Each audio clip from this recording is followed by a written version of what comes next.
Un bebé macrosómico o un bebé grande es uno que está por encima de 4.000 gramos según unas definiciones y 4.500 gramos según otras definiciones.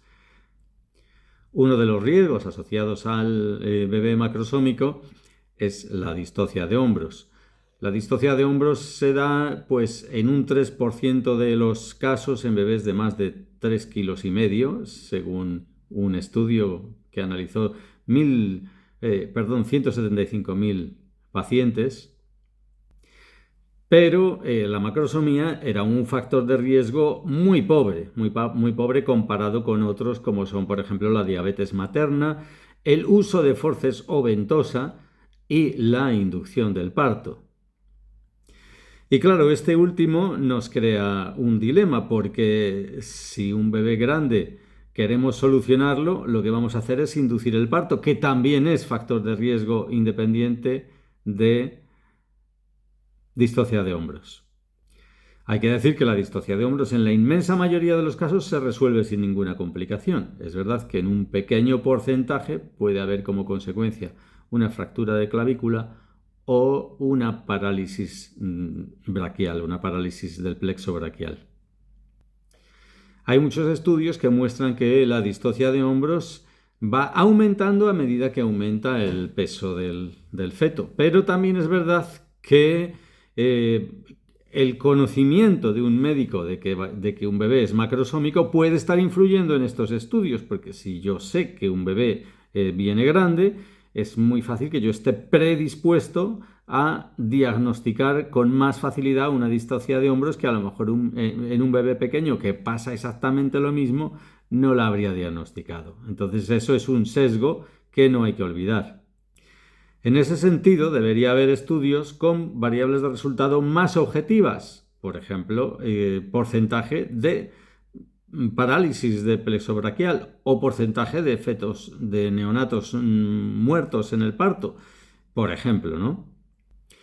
Otra consecuencia que se ha estudiado en los fetos grandes es la probabilidad de conseguir un parto vaginal después de cesárea. Cuando el feto es grande es más difícil, pero de nuevo tenemos el problema del sesgo de la subjetividad del médico que asiste el parto o matrona. Si sabe que un feto es grande, va a tener más probabilidad de diagnosticar antes un estacionamiento de parto y realizar una cesárea. Con lo cual son estudios muy influidos por un sesgo que depende únicamente de la subjetividad.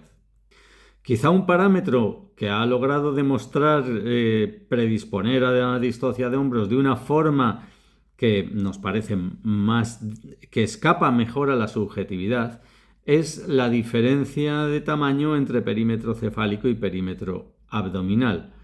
Y sí, los estudios muestran que un diámetro abdominal que es 2,6 centímetros mayor que un diámetro cefálico tiene un riesgo relativo, da un riesgo relativo de 3,7 con respecto a no tener ese factor. Y si en vez de hablar de diámetros hablamos de perímetros, un metaanálisis mostró que una diferencia en perímetros de más de 5 centímetros arroja una odds ratio de 7 veces más probable tener una distocia de hombros. Sea como sea, la decisión de inducir el parto por macrosomía, si solo es ese factor, no está justificada por los estudios. Un metaanálisis demostró que no hay diferencias significativas en mortalidad perinatal entre un grupo de fetos grandes y otro de fetos normales. Al menos cuando la madre no es diabética y cuando el peso del neonato es menor de 4,5 kilos. Un bebé macrosómico con madre diabética, ahí sí está justificada la inducción del parto, pero es que también está justificada, aunque el peso sea normal, está justificado inducir el parto cuando se llega al término. Respecto a la gestación prolongada, bueno, hay una maniobra que ha demostrado reducir los casos de gestación prolongada, que es el despegamiento de membranas rutinario, pues a las 40 o a las 41 semanas. Parece sí justificada esa maniobra a partir de las 41 semanas. Aunque hay que saber que los estudios realizados al respecto muestran que el despegamiento de membranas predispone a más sangrado durante y en el posparto, por algún motivo. Además de que, claro está, el despegamiento de membranas es una maniobra emocionalmente invasiva. A la mujer le molesta mucho, le produce dolor y puede estar predisponiéndola a tener un parto de otra forma. Lo que sí ha quedado claro en los estudios es que inducir el parto a partir de las 41 semanas no aumenta, sino que disminuye la probabilidad de terminar en cesárea. Una inducción del parto en cualquier otra circunstancia aumenta la probabilidad de que ese parto termine cesárea, pero a partir de las 41 semanas la disminuye.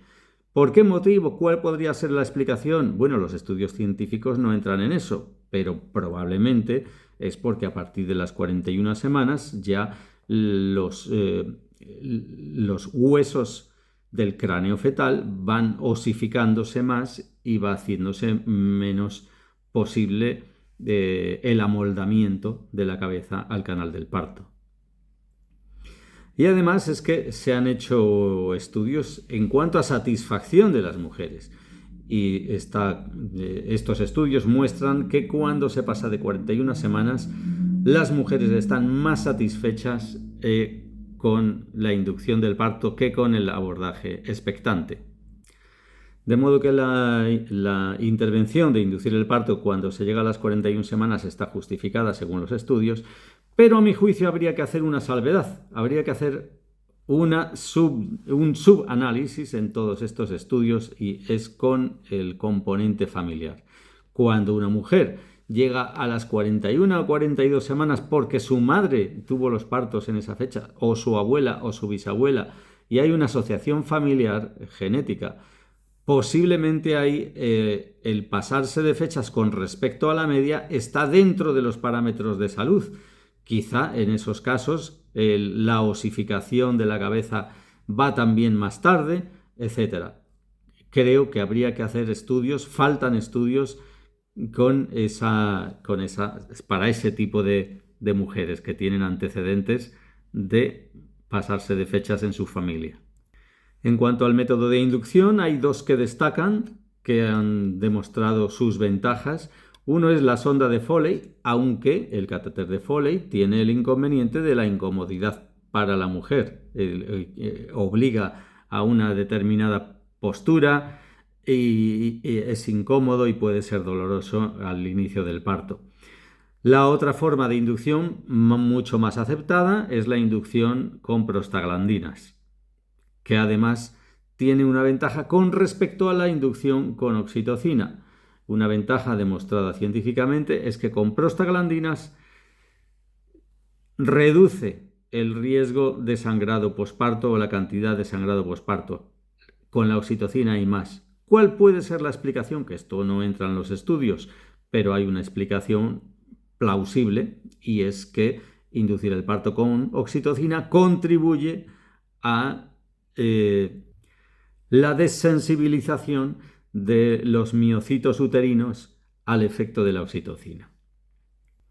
De tal modo que cuando llegan los pulsos de oxitocina en la tercera fase del parto, en una mujer que ha tenido una inducción con oxitocina, sus miocitos están desensibilizados y no producen ya contracciones como debieran. Y pasamos al tema de la bolsa rota, la rotura prematura de membranas, la rotura de membranas antes de que comience el parto. Está claro que la rotura de membranas es un factor de infección materna, coriomnitis, o infección del neonato, sepsis neonatal, por ejemplo. Hay un ensayo clínico autorizado que se llama el TERM-PROM Study, que estudia qué factores influían en la infección en mujeres con rotura prematura de membranas. Y esos factores resultaron ser 1. Corioamnionitis clínica, claro. La corioamnionitis clínica resultó ser el principal factor predisponente a sepsis neonatal en casos de bolsa rota, como es lógico. El segundo factor predisponente en casos de bolsa rota a sepsis neonatal era la colonización de la madre por estreptococo del grupo B, que arrojaba una odds ratio de 3. La corioamnionitis arrojaba una odds ratio de aproximadamente 6. Pero el siguiente factor, no eran las horas de bolsa rota, era el número de exploraciones vaginales. Con mujeres que sufrían 7 u 8 exploraciones vaginales, tenían 2,4 de odds ratio, más de probabilidad, que mujeres que solo sufrían 0 a 2 exploraciones vaginales una vez que la bolsa estaba rota.